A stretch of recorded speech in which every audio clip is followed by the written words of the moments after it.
Welcome back to 305 News. I'm Stephanie Severino, and today I'm coming to you from City Hall in Coconut Grove. And David Janot is nearby at Dinner Key Marina with an exciting announcement. Before we get started, here's a look at what we have on this edition of 305 News. The Miami Marathon and a look at some of the participants, a big social media milestone for the Magic City, the historic Hampton House, and a new segment that highlights our Miami roots. And with that, let's get started.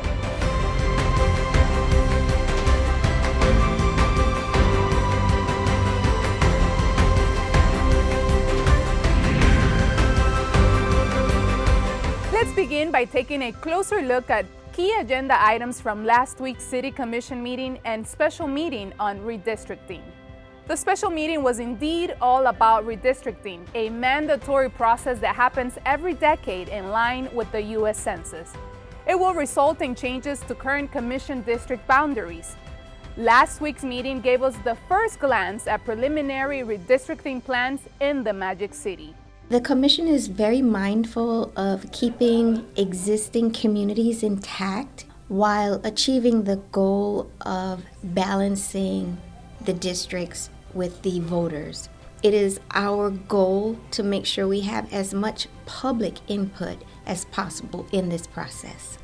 There will be at least 2 more public meetings on this important topic before plans are finalized. So what's on the agenda? Public safety is a top priority for the city of Miami, and we know it is for our residents too. We've got some great news to share on that front. Last week, the City Commission approved funding to add 15 new law enforcement officers to our police force. You heard that right.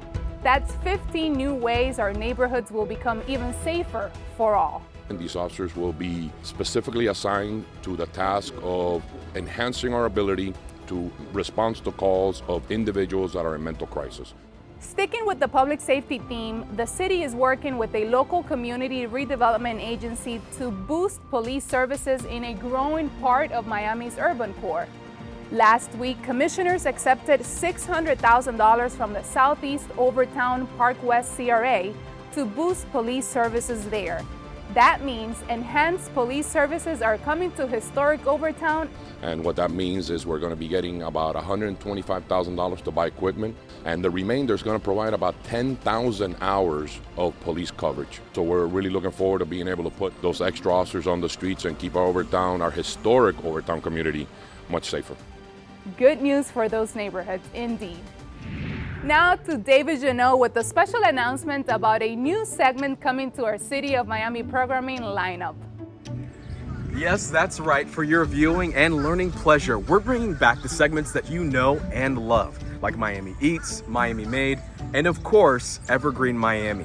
But the big news here is that we're bringing you a new segment called Miami Roots, where we go back in Magic City time. And since we're celebrating Black History Month, we're going to give you a sneak peek of episode 1, where we take you to the historic Hampton House.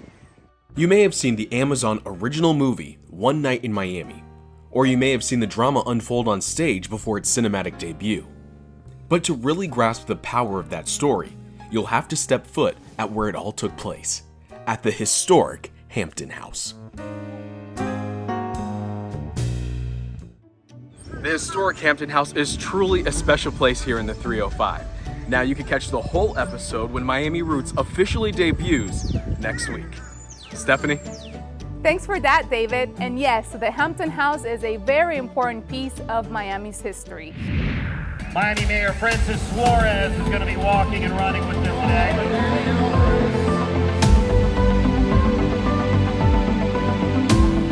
In case you missed it, the 20th annual Miami Marathon was back in the 305 recently, and more than 15,000 runners participated, including some familiar faces from the Magic City. So how was the race? Amazing, I love it. Very interesting, spectacular, big experience that everybody has to live. And in full gear, more than 200 firefighters took part in the Never Walk Alone campaign and walked the half marathon to bring awareness to post-traumatic stress disorder, also known as PTSD, in first responders. That's about 70 pounds of gear they're walking with. So wonderful to see them showing support for one another. Thank you for all of your daily sacrifices and service. Speaking of support, District 4 Commissioner Manolo Reyes donated 19 supplies to the League Against Cancer.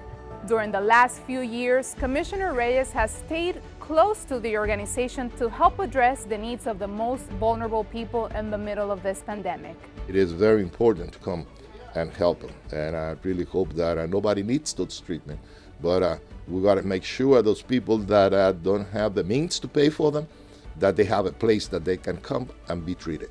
More than 100 COVID-19 rapid tests, over 300 bottles of hand sanitizer and face masks were donated to keep cancer patients protected. In early February, the mayor also announced that the city of Miami received its first ever disbursement from CityCoin, a donation of more than $5 million. The mayor tweeted, "This is a historic moment for the city to collaborate with an innovative project that creates resources for our city through innovation and not taxation." As you know, quality of life is one of the city of Miami's top priorities, especially when it comes to housing and affordability. Last week, Mayor Francis Suarez made a major announcement regarding rental assistance that will be a huge benefit to so many of our Magic City residents. I'm proposing to allocate $5 million from the Miami coin money, the $5 million that we received in fiat currency, to our residents in the form of a housing rental assistance fund. Taking the technology that might be driving our rental prices up and helping balance that with the residents who need it the most. The Citadel Village will create 96 units of affordable housing in District 5 in the Little Haiti community, which is much needed. Shall we do a little tech talk? Let's go. Mayor Francis Suarez recently announced a partnership with Flora Memorial University and Technology to provide the tools, resources, and opportunities for students to change their future and become founders of tomorrow. According to his Twitter page, he made this promise to create an innovative economy that delivers for everyone. We have to fight for the things we love and the things we care about and the institutions that we care about. And we have to support those institutions because they're shaping the lives of young men and women and they're shaping the future of our cities. And last but certainly not least, big news from our friends in the city's Department of Housing and Community Development. The National Community Development Association recognized the department with the 2022 Audrey Nelson Community Development Achievement Award for its efforts on Tuscany Cove, a 6-story affordable rental building that features 160 units for low-income seniors in Liberty City. We also want to take a moment to say thank you for helping us reach 100,000 followers on Instagram. We enjoy creating the content for you as much as you love to watch it. Your engagement with us is incredible, so we'll continue to deliver the beautiful, vibrant colors, imagery, and movement that makes our Magic City so extraordinary.